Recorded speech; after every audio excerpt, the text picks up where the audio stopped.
Okay, so you guys may have remembered about a year ago, I had reported on this, and many media outlets had reported on the killing of a 13-year-old on the south side named Adam Toledo.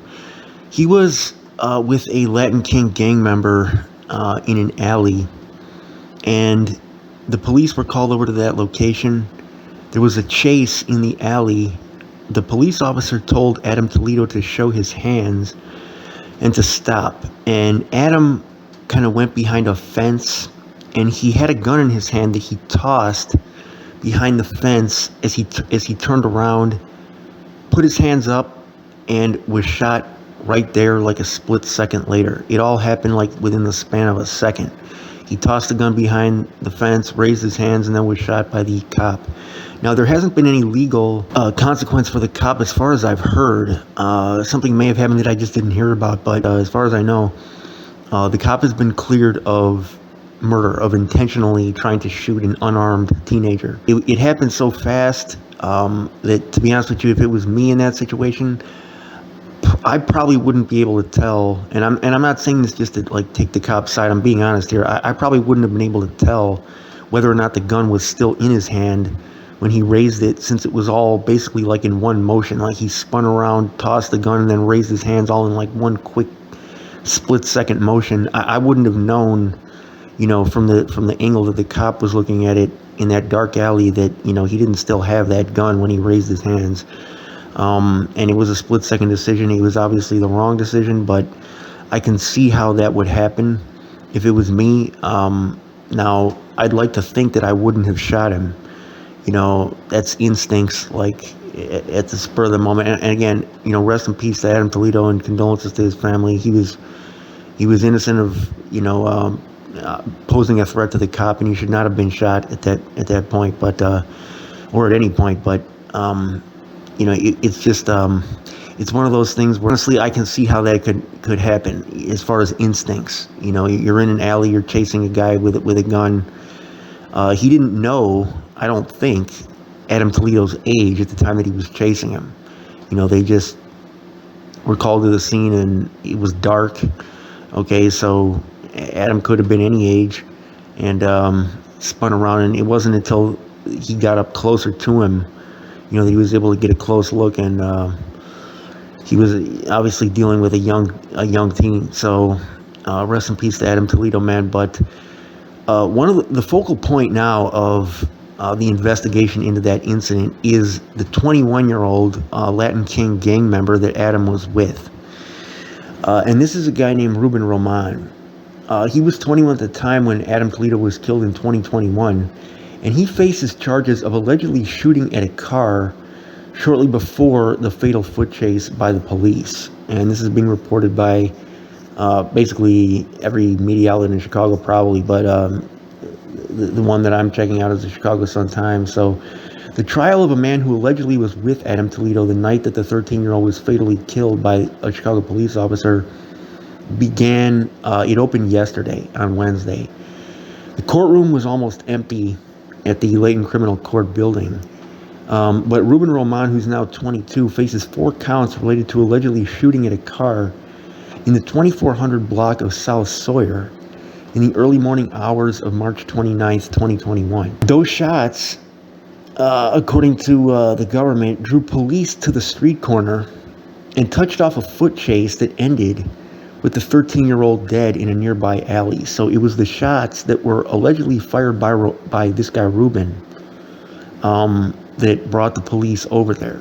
So after roughly 3 hours of testimony, prosecutors closed out their case, and the trial resumed today. What happened today at the courthouse, I don't know, but in the spring of 2021, Toledo's death sparked protests across the city. Demonstrators were outraged by the police body-worn camera footage that showed Toledo's hands were raised and empty, at least for a critical split second, as the CPD officer fired a single shot as the teen turned to face him. So on Wednesday, the gallery of the judge was empty, and the jury box was empty too. Ruben Roman opted for a bench trial. With no jury, the trial proceeded at a brisk pace. So this is not like a typical trial. Okay, there's no jury here. This is a bench trial. This is a little bit different, and I'm not a legal expert, but this is going much quicker than a jury trial would go. Okay, so Toledo was mentioned only occasionally, and they said, as is common with minors during court proceedings, was identified only by his initials AT. So while Roman was initially charged with child endangerment, he was indicted only on gun charges, meaning the trial has focused on evidence that Roman fired multiple shots at a car shortly before police arrived, with a gun that was recovered from nearby where the 7th grader was shot. Okay, so let me just make sure that you guys understand like the situation here. You had a 21-year-old. Okay, that's grown. Like that's an adult. Legally, that's an adult. With a 7th grader. And, they're out there engaged in street warfare. So the gang, okay, the Latin Kings, and I'm not singling out the Latin Kings as being the only ones that do this, because, all gangs really today do this. But, I mean, think about how foul that really is. I mean, you've got to even allow, like, a 13-year-old to be out there with you in a situation like that. See, the average age, I said, and this was as of several years ago, and I don't know if this statistic is still accurate in 2022, but the average age several years ago of a killer in Chicago was 15 years old.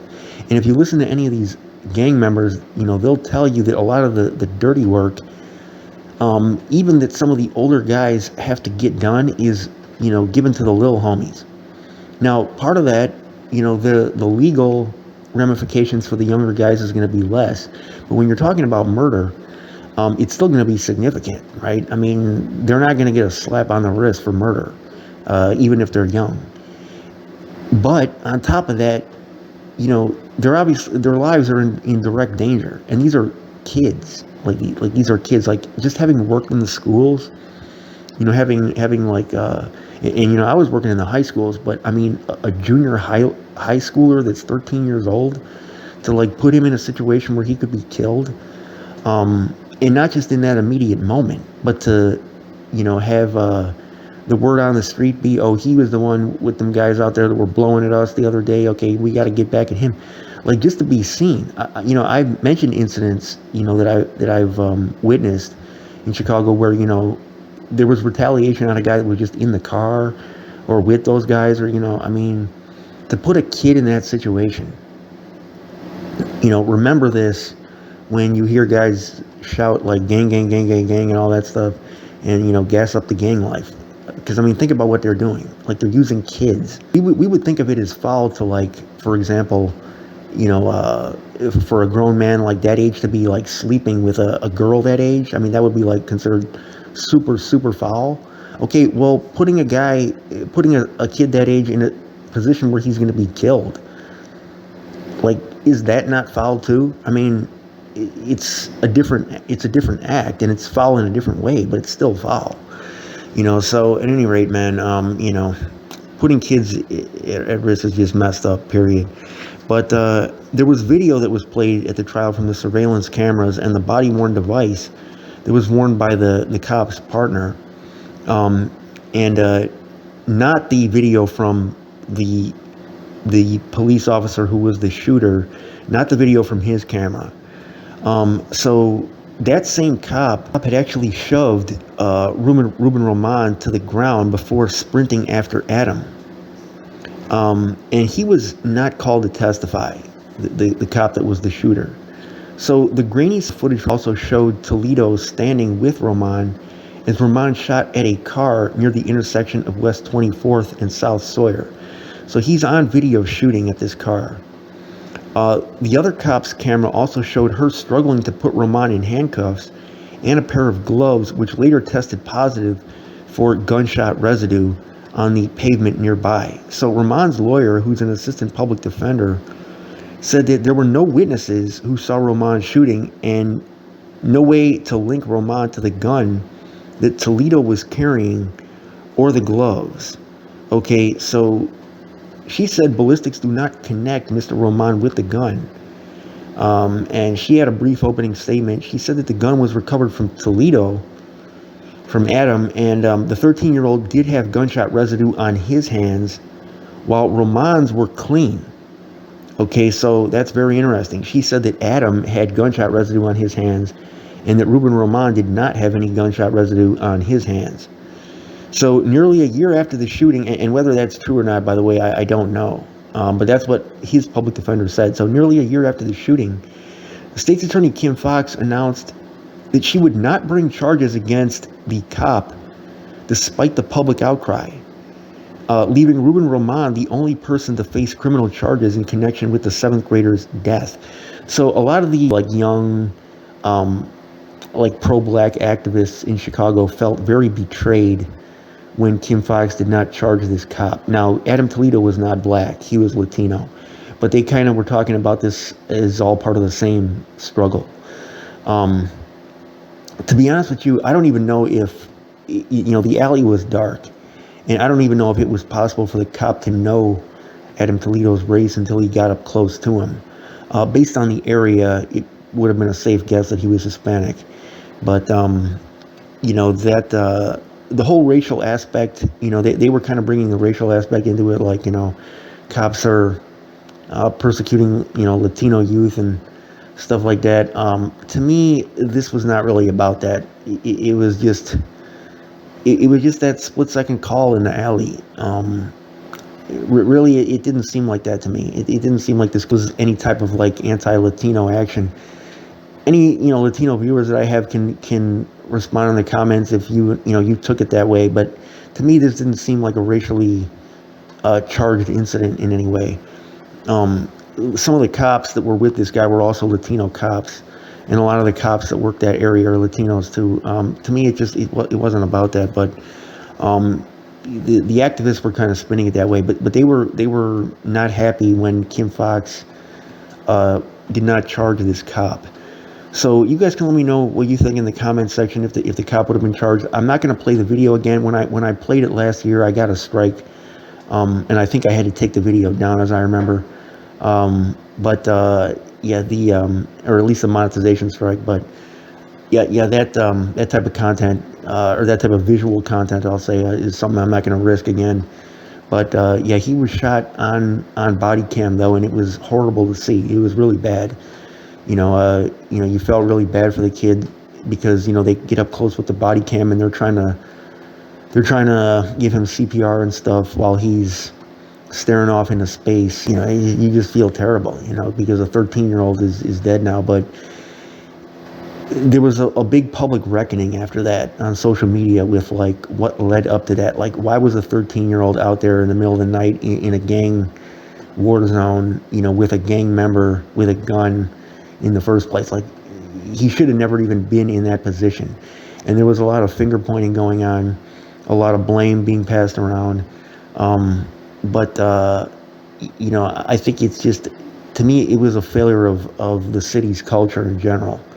Even if guys are going to gangbang, involving kids that age should be off limits. And it's not off limits. They do this all the time. Kids even younger than that, are out here being basically exploited. So it's a dirty game, man, and dirty things happen when it's played. And unfortunately, this culture, it just keeps on getting passed down.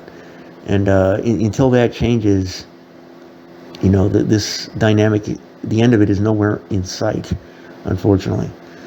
Prayers up for Chicago, man. This is your boy Winnie C. Report. I'm out.